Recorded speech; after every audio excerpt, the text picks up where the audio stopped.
What happens inside an avoidance mind when the person they thought would always reach out suddenly goes quiet? Not angry, not begging, not sending one last emotional message at midnight, just quiet. For many people, silence feels unbearable because it creates a vacuum.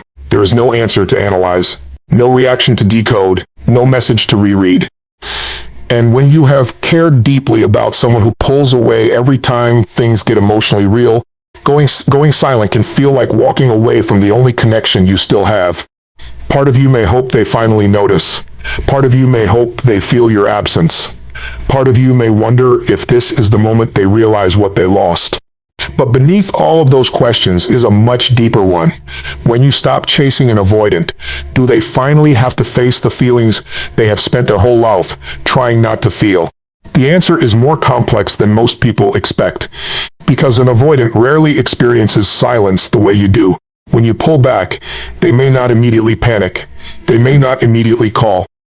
They may not immediately feel the same aching loss that you feel in the first few hours or days. At first, they may look completely fine. They may distract themselves. They may work more. They may spend time with friends. They may scroll through their phone without sending your name a single message. They may even convince themselves that the distance is good, necessary, easier. And that can hurt more than the breakup itself. You start thinking, maybe I meant nothing to them. You wonder if the connection was only real to you.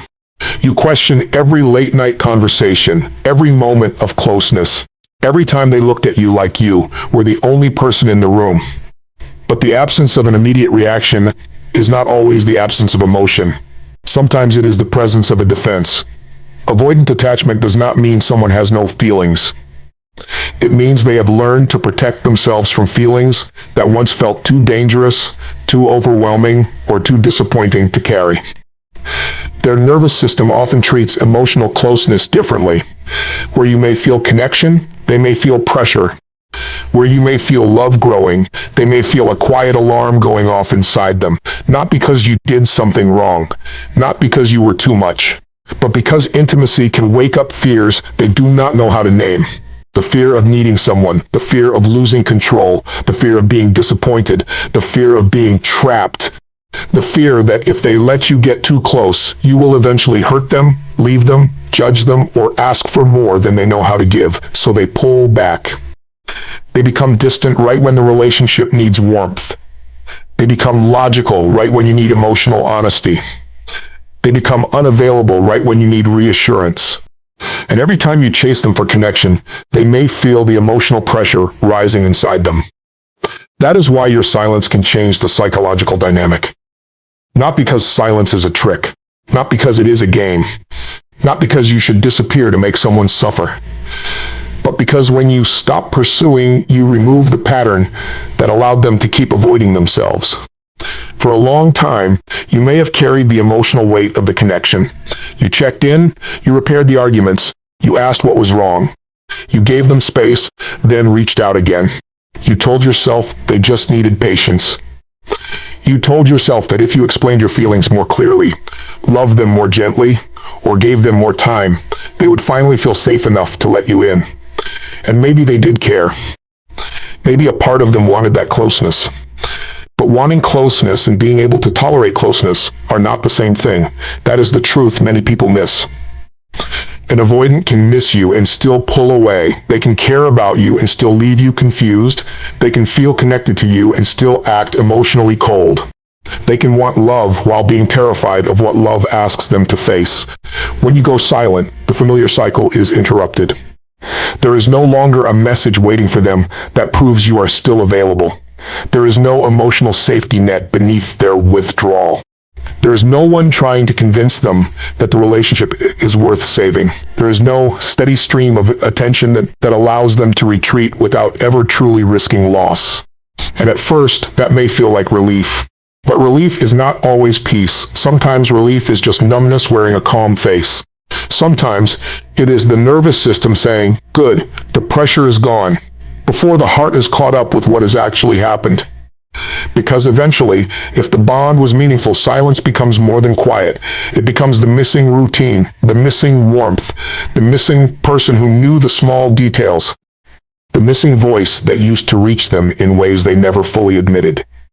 It becomes the realization that you are no longer standing at the door, waiting for them to decide whether they want to let you in. And that is where the real psychological shift begins. Not in the first few hours, not in the dramatic movie moment, not in a perfect apology. It begins when the avoidant realizes that your presence was never guaranteed. And when that realization finally reaches the part of them that has been hiding behind distance, something powerful can happen. But before silence feels like loss to an avoidant, it often feels like something else entirely. It feels like freedom. If an avoidant feels relieved when you stop reaching out, does that mean they never loved you? That question can keep someone awake at night. You see their silence. You notice they are not fighting for the connection. You watch them carry on as if nothing changed. And the story writes itself in your mind. They are happier without me. They never cared. I was the only one who felt this deeply. But avoidant attachment often creates a reaction that looks cold from the outside and feels complicated from the inside. When emotional closeness becomes intense, a dismissive avoidant may feel overwhelmed without understanding why. They may not consciously think, "I am afraid of intimacy." Instead, their body simply starts looking for distance. Their mind begins finding reasons to detach. Their emotions become quieter. Their attention shifts away from the relationship. They may focus on your flaws. They may suddenly feel irritated by needs that once seemed normal. They may tell themselves they need more independence.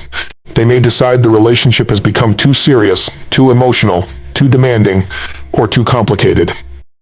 This is not always a calculated decision. It is often an automatic protective pattern.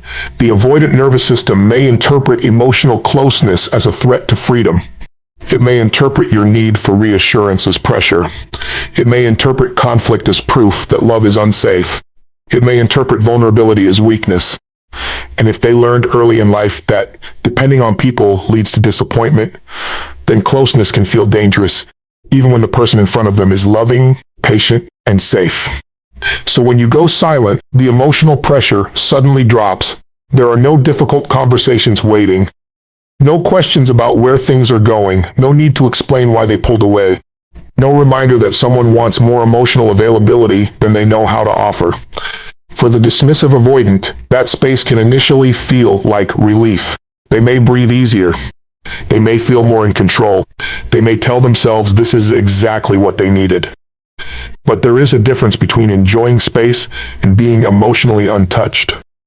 Space allows them to deactivate their attachment system. It helps them push the feelings down. It gives them room to return to the identity they feel safest inside. Independent, self-sufficient, unaffected, in control. That identity can be powerful. It can also be lonely. Because underneath the belief that I do not need anyone is often a deeper wound that says, needing someone is dangerous. The dismissive avoidant may not consciously miss you while they are busy protecting themselves from missing you. They may fill the silence with distractions. They may become productive. They may socialize. They may act normal. They may even date someone else quickly, not because the bond meant nothing, but because distraction is easier than emotional contact with their own grief. This is where people often make a painful mistake. They look at the avoidance behavior and assume it reveals the full truth of their inner world. But behavior can be a shield. The person who looks least affected may be the person most practiced at emotional suppression. The person who never talks about the breakup may be the person who does not know how to enter their own feelings without becoming overwhelmed. The person who seems fine may simply be surviving the only way they learned how. Fearful avoidants can experience this silence differently. They often want closeness and fear it at the exact same time. They may feel relieved that there is no immediate emotional pressure, but the relief can quickly collide with fear. They may wonder if you are gone for good. They may feel rejected even if they were the one who created distance.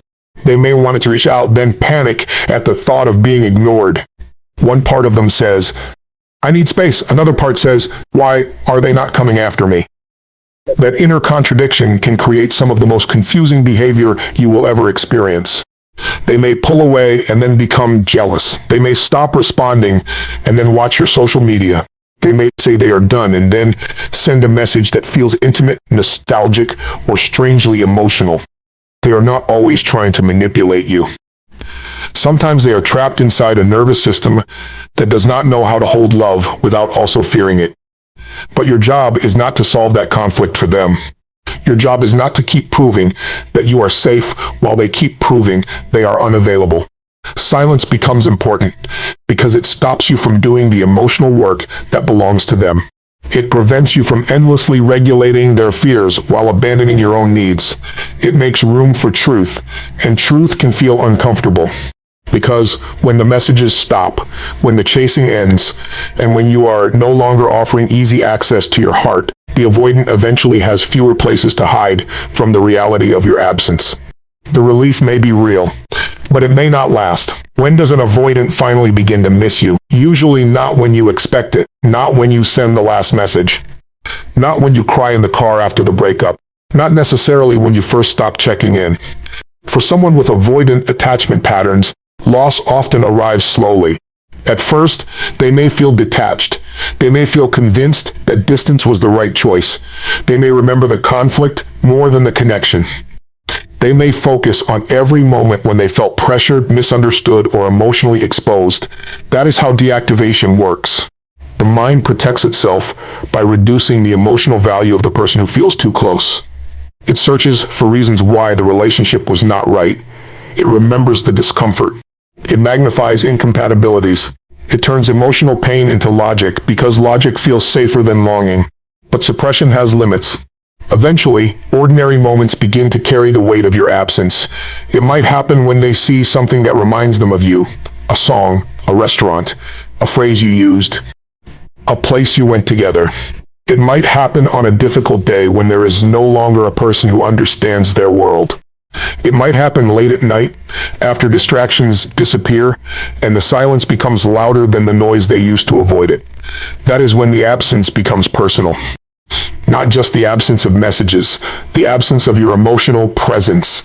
The avoidant may begin to notice the small things they dismissed when you were still there. The way you made them feel seen. The way you listened without needing them to perform. The way your consistency quietly softened parts of them that usually stayed guarded. They may not say this out loud. They may not even fully understand it. But their mind may begin replaying memories they once pushed aside. Not always the dramatic ones, often the simple ones. Your laugh, your calm, your care. The strange comfort of knowing someone was thinking about them. This can be unsettling for an avoidant because it brings them face to face with something they do not like to admit. They were attached. They did need something from the connection. They did feel something. They were not as untouched as they tried to believe. For a dismissive avoidant, this realization can come as a quiet discomfort. They may not suddenly become emotional or romantic. They may simply find themselves thinking about you more often. They may compare new people to you. They may feel irritated that you are still in their mind. They may check whether you are active online, then tell themselves it means nothing. But it means something. People do not keep looking for what they have truly released. For a fearful avoidant, the feelings may be more intense. The silence can trigger abandonment fears that were hidden beneath their own withdrawal. They may wonder if you have moved on. They may feel regret. They may feel angry that you are no longer chasing. They may want proof that they still matter to you, while also fearing the emotional vulnerability of asking for it directly.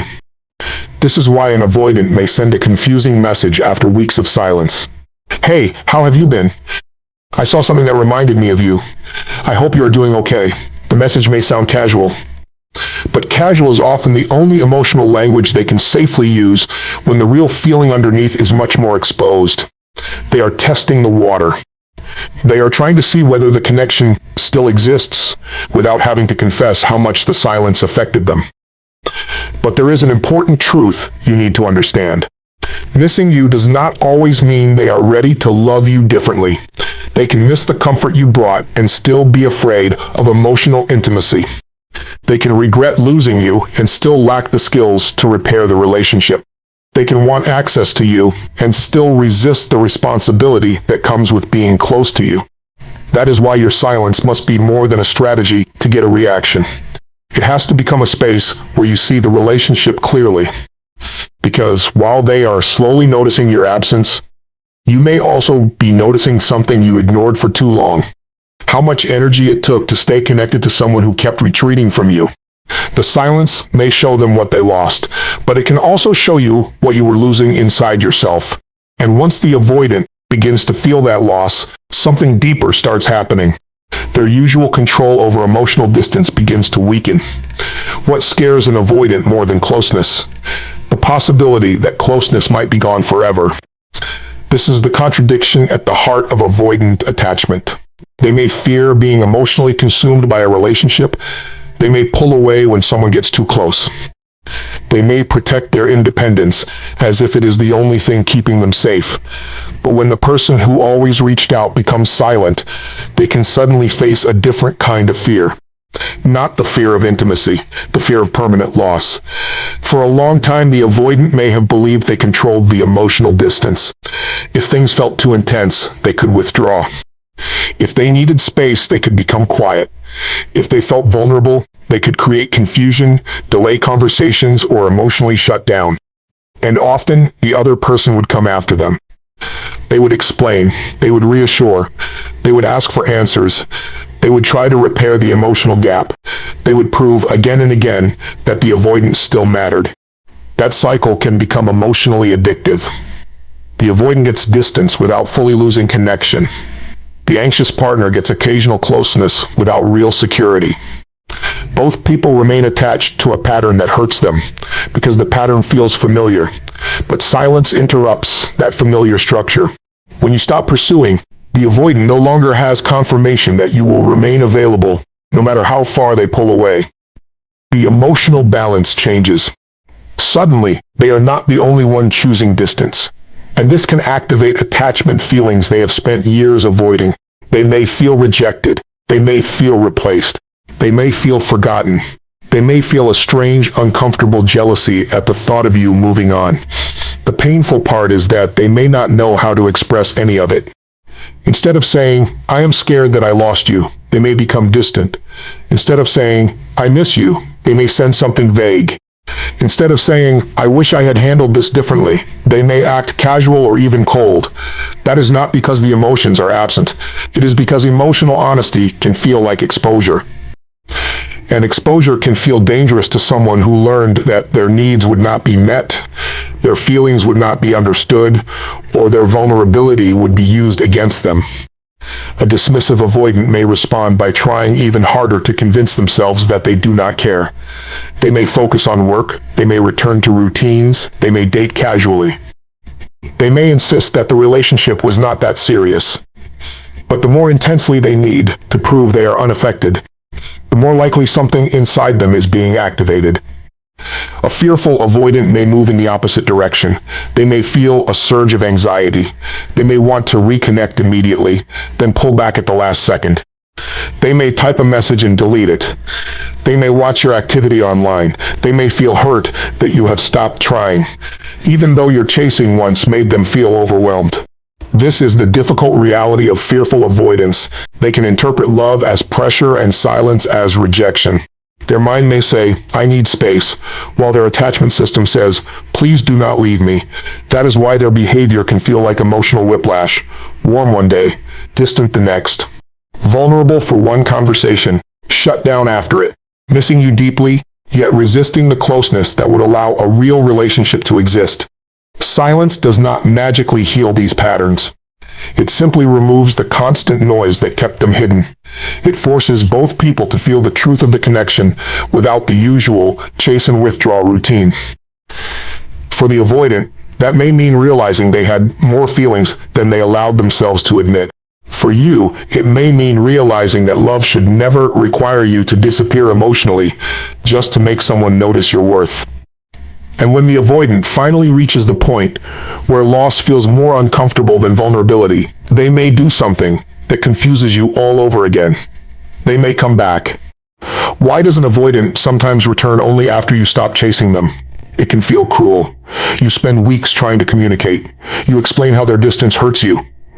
You ask for clarity. You offer patience. You try to hold the relationship together with both hands. and they pull away.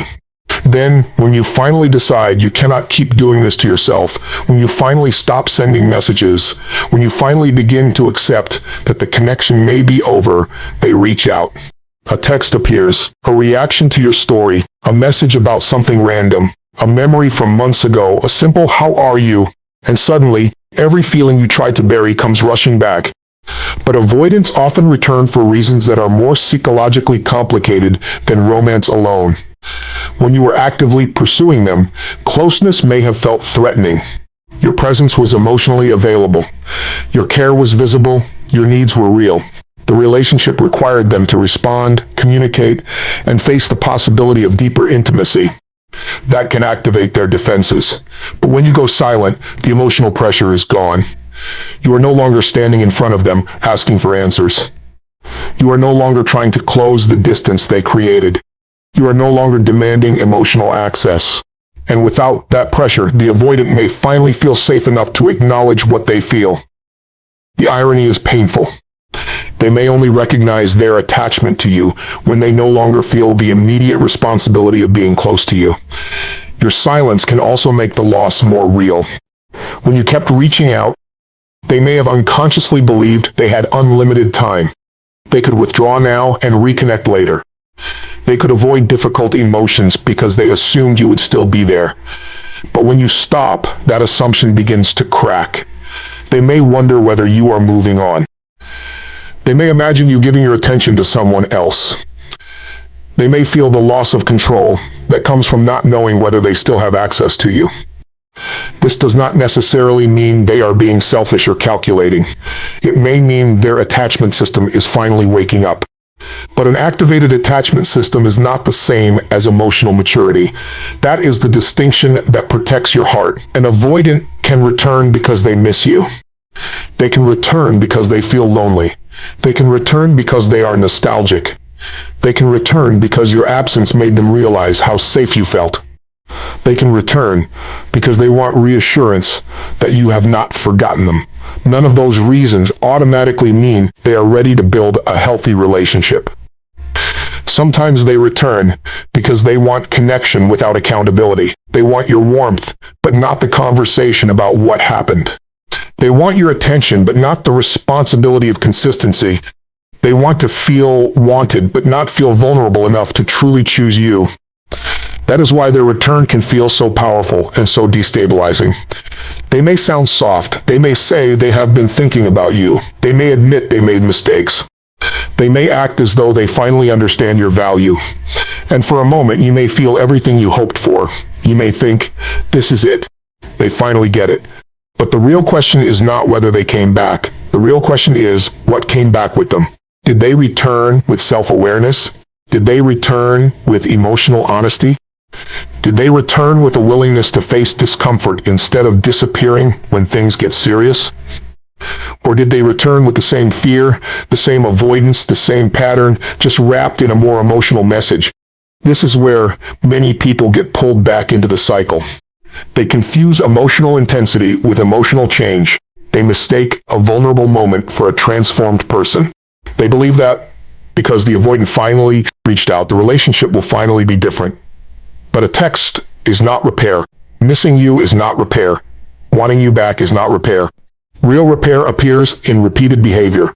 It appears in difficult conversations they no longer avoid.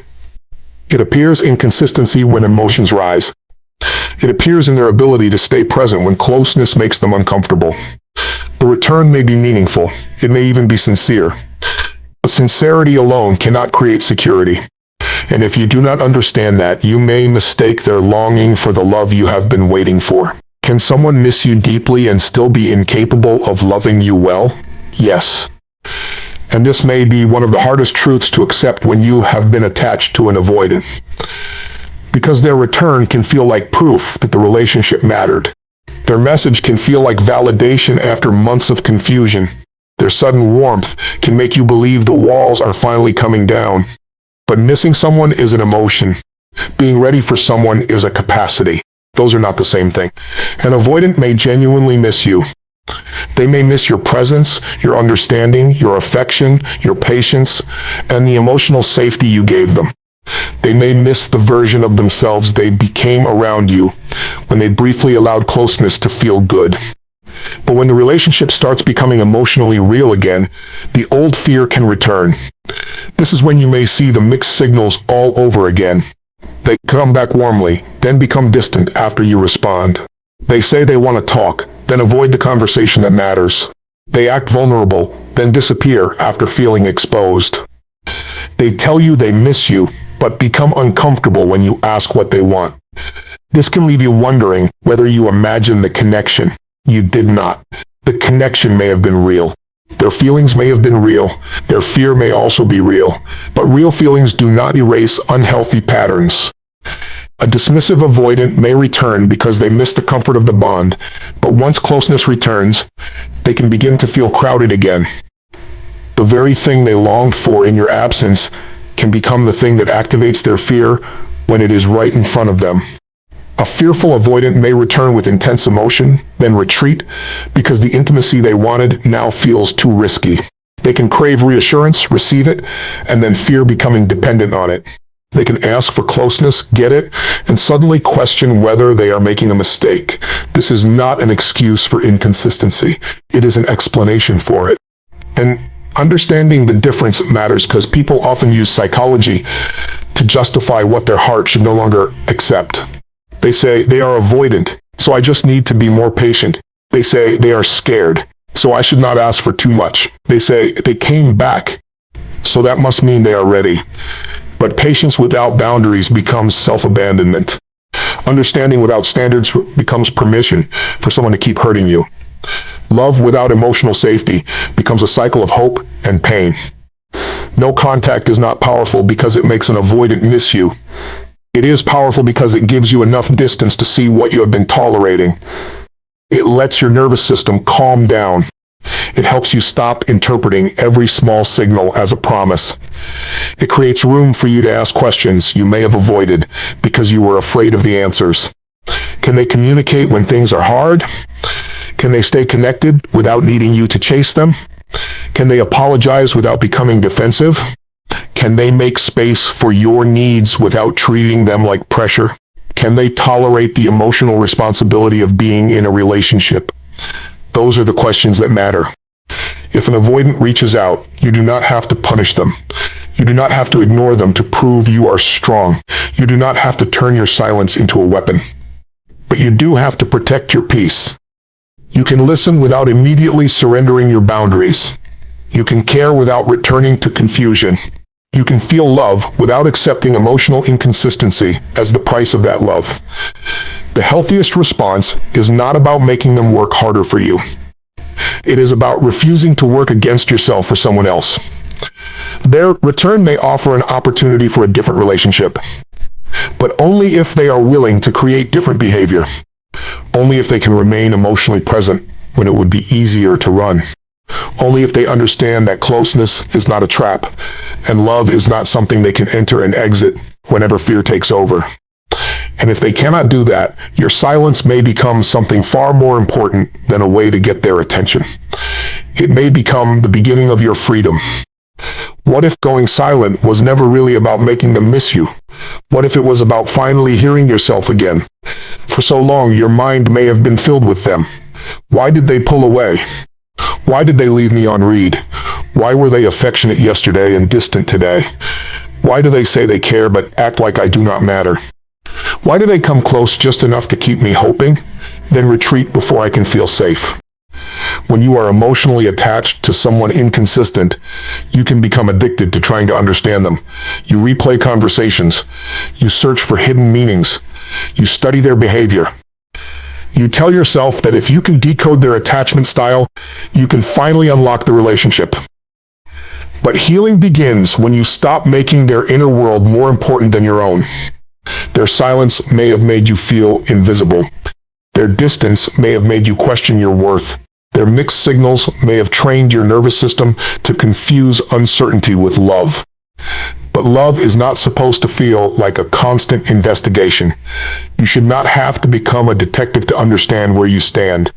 You should not have to prove that your needs are reasonable. You should not have to shrink your feelings so someone else does not feel overwhelmed by your existence. An avoidant struggle with intimacy may be real. Their childhood wounds may be real. Their fear of closeness may be real. And your pain is real too. Your need for consistency is real. Your desire to feel chosen is real. Your hope for communication, reassurance, and emotional presence is not asking for too much. It is asking for a relationship where love does not disappear every time life becomes emotionally uncomfortable. Silence can become a turning point because it breaks the anxious avoidance cycle. The anxious part of you wants certainty. It wants to reach out. It wants to repair. It wants to make the discomfort stop. It believes that if you can just get one more answer, one more conversation, one more sign that they care, your heart will finally settle. But temporary contact does not always create real security. Sometimes it only restarts the same cycle. They come back, you feel hope. They pull away, you feel panic. You reach out, they feel pressure. They disappear, you feel abandoned. Then they return just enough to make you believe things can change. That is not peace. That is emotional survival. And at some point, you have to decide whether you want to keep surviving the relationship or start feeling safe in your life again. This does not mean you suddenly stop loving them. It does not mean you erase the memories or pretend it did not matter. It means you stop using their behavior as the measure of your value. If they miss you, that is their emotional process. If they return, that is their decision. If they stay silent, that is information. But none of it gets to decide who you are. Your silence becomes powerful when it is no longer filled with waiting. It becomes powerful when it is filled with your own return. Your return to your body, your routines, your friendships, your joy, your standards, your ability to trust yourself again. You begin to notice how much energy you used to spend managing someone else's emotional availability. You begin to see how often you accepted confusion because you were afraid clarity would hurt. You begin to understand that the version of you who kept chasing was not weak. That version of you was trying to protect a connection that mattered. But now you can protect something else. You can protect yourself. And maybe the avoidant will eventually understand what they lost. Maybe the silence will reach them. Maybe they will finally recognize the love they were too afraid to receive. Or maybe they will not. Either way, your life cannot remain paused at the door of someone who could not decide whether to let you in. The deepest transformation happens when you no longer need their return to feel complete.